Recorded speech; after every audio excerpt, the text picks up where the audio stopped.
All right. So our first question, we'll start with Ms. Burdette, and then we'll go to Mr. Callaway. The current rules and requirements in place for a member of the public to address the school board in an official matter at school board meetings do not adequately facilitate public interaction. If elected or re-elected, will you pledge to revise the current rules in place for members of the public to address the school board in order to make it more open and freely accessible? Well, I feel like that we are open and we are freely accessible because we do have a protocol in place. I've been on the board for 11 and a half years, and I can probably count on one hand the number of folks that have come and complained about the way that we operate our school board. We are there to get our business done. We get that agenda on Thursday. We study that agenda between Thursday and Monday. And if we have any questions, we can call the person that's doing that presenting and ask them. If anyone in the community has any questions on that agenda, they can call and ask us. There's nothing to prevent someone from calling us. Our numbers are printed everywhere. Our emails are everywhere. And asking us or telling us that they have a concern about something on the agenda. When we get the agenda and we go through it on Monday, we have from Monday to Thursday to discuss it further. If we still have any questions about it, we ask the presenter and they will present that on Thursday. So we are ready to take care of business, to vote on the business. We talk about it. If we have any disagreements, we'll talk about that. But we've come as a united board there to do business and to make sure things are done in a proper way. Just for the audience, would you mind repeating that question, please, just for the audience so that I can stay on track? The current rules and requirements in place for a member of the public to address the school board in an official matter at school board meetings do not adequately facilitate public interaction. If elected or re-elected, will you pledge to revise the current rules in place for members of the public to address the school board in order to make it more open and freely accessible? Absolutely, and I appreciate that. Let me tell you something. You guys are the taxpayers, okay? If I'm on the school board, you paying my salary, okay? Even though I'm not going to take a salary. But you're paying for these board members up here. You're paying for the superintendent back there, and you're paying for the lawyer that you have sitting up there. You can't come into a caucus meeting or a board meeting. I've been there for 3 years, just about every time they have a meeting. I've been at that meeting. Not once has anyone asked me, Tommy, you got a question or a comment to make? Not once.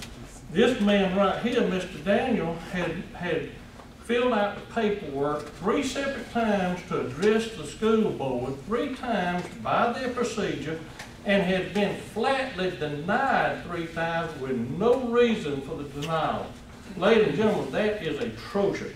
If I'm elected to answer your question, that whole section will come out of the policy manual. And if a taxpayer comes to the meeting and takes the time to come to that meeting, by golly, he or she will be asked if they've got anything they would like to say, and they can speak. Thank you. Let me tell you something real quick. I got 6 of 8 grandchildren who currently attend Troup County High School. Troup County Schools. The schools are not safe, and it primarily starts with the middle and the high school. Listen, it's just a matter of time before the grain, you shaking your head back at you. Do you agree or disagree? I work every day at school. You're full of it. Okay, maybe I am full of it. We got just a matter of time, ladies and gentlemen, before LaGrange is another combine if we keep sticking our head in the sand like we do today. I can assure you that our companies who provide the service, Mr. Barnes over at Harris County, they provide this service. And what they do initially at the school, beginning of the school year, they bring the people in with the dogs. They put on a demonstration, and all the children get to go to this demonstration, and they see how effective these dogs are, and that these dogs ain't playing.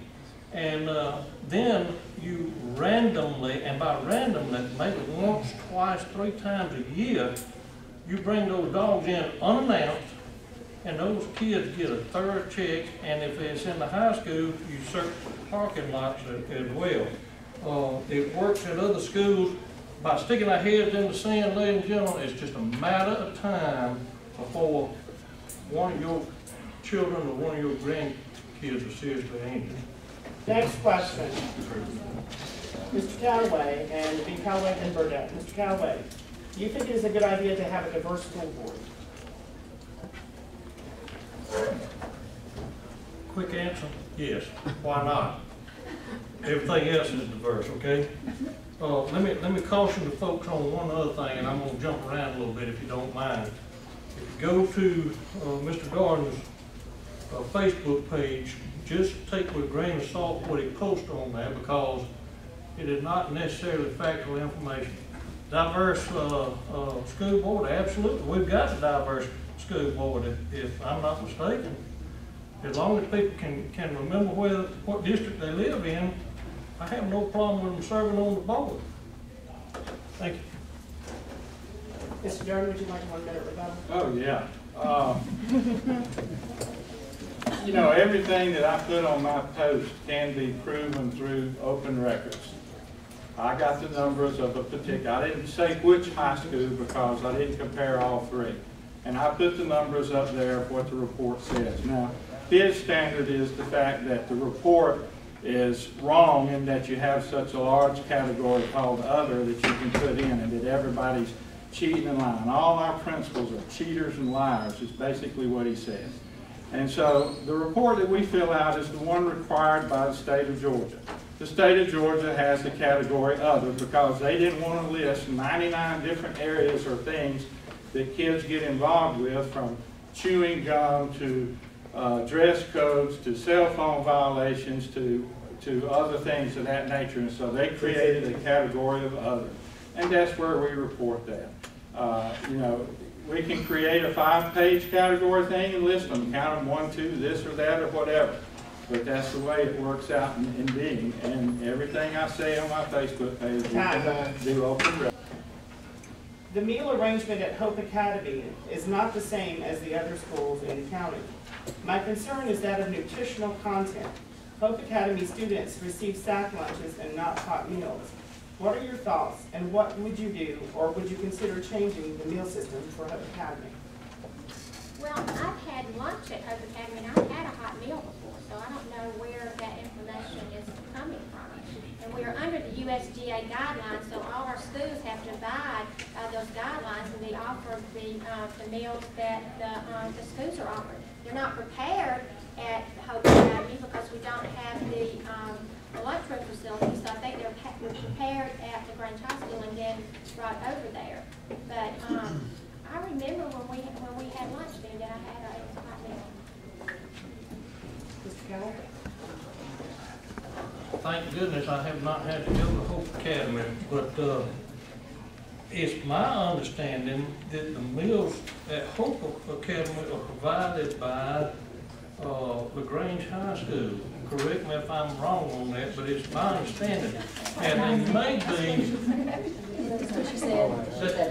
okay, they may be provided in a sack, I don't know, as opposed on a tray. I have no idea.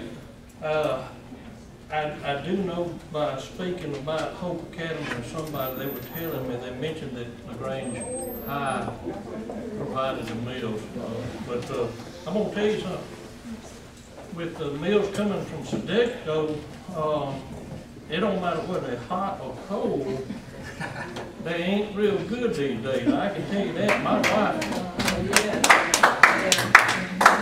My wife had a turkey sandwich that was as red as Charles Bohannon's shirt over there, and she could not eat it. And this was at a granddaughter. But I'm sure when Miss Burke went over to Hope Academy to eat, that they provided a fine hot meal that particular day. Hey. Yeah, I'd like to rebut that. Okay. That's fine, Mr. Keller. I did say that the meals were brought in from LaGrange High School.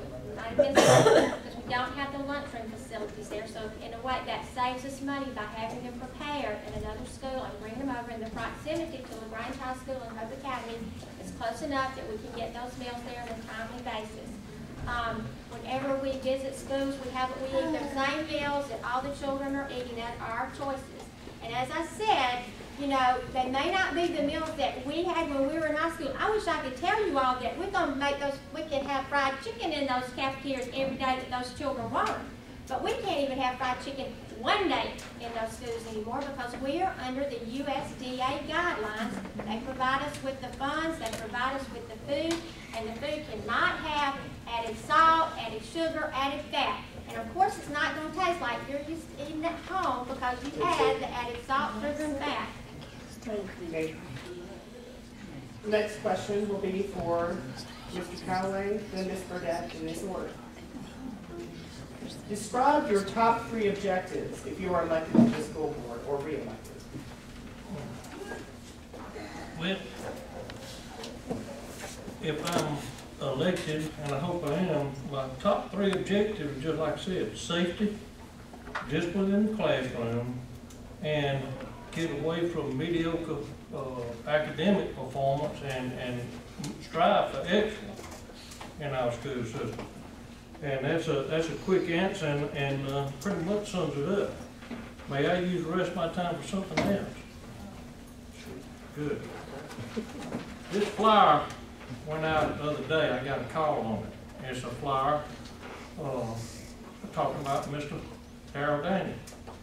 There's another flyer out there, printed up by the same people, same company. And it is about Mike Freeland. And these are not complimentary flyers by any stretch of imagination.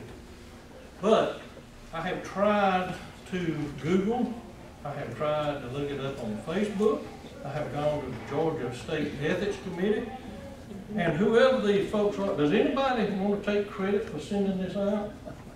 Does anybody know about sending this out?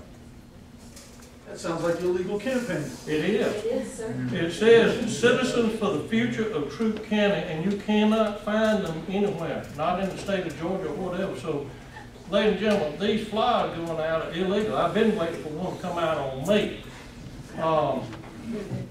Old Frank. That sounds like an illegal campaign. It appears that way to me, young man. And please, when these come in, if you've got a bird cage, they make a good liner for the bird cage, or just chuck them in the trash can. But I think it's atrocious that we have cowards sending this out, and I say cowards sending this out, and they don't have the name on it. If I send something out, ladies and gentlemen, I'll put my name on it.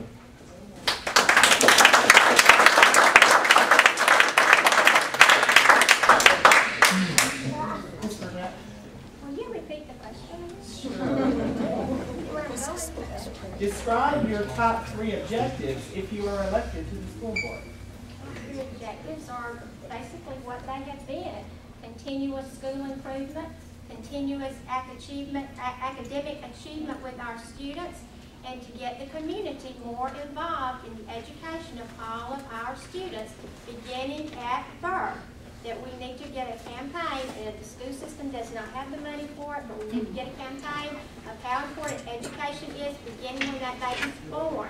Talking to that baby, reading to that baby, so when that baby does get to us, we have a better chance of closing that achievement gap when the baby starts learning in school. So I guess it's continuous academic achievement, continuous school improvement, and to get the word about how important education is for everyone. Okay.